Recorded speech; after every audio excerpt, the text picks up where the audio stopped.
So now we're going to leave our Studio application and we're going to jump in to Visual Studio here.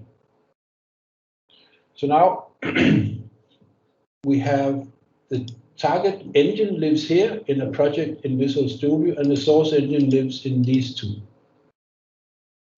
So if we look, the target engine has an underscore generated folder, and when we run the generators, all these files are going to be rewritten by the engine generator. Let's do that now. Okay. Generate the code.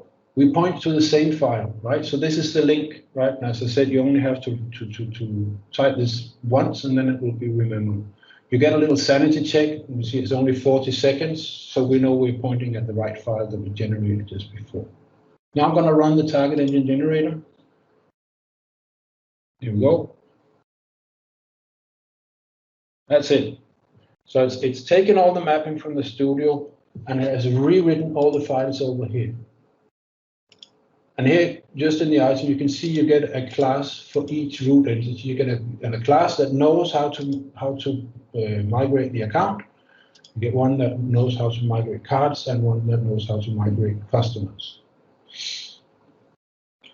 Only stuff in here is overwritten by the generator. The stuff outside this folder is not. So here we have the mapping rules that we looked at before, the get frequency ID, which was a manual rule.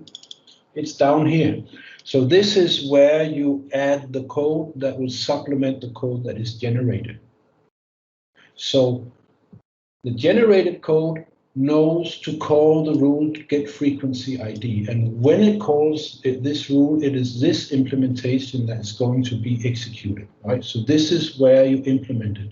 And this is not in any way touched by the generator, so it's safe and survives from generation to generation.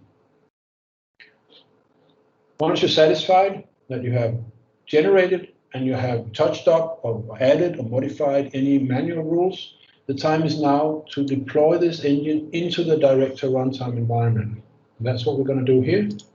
Deploy it.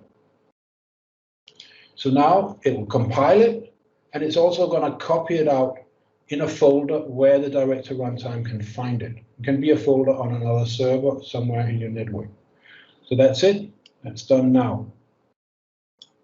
So now we're going to leave the engine and the generation and the code. We're going to jump to the director to actually execute some migration.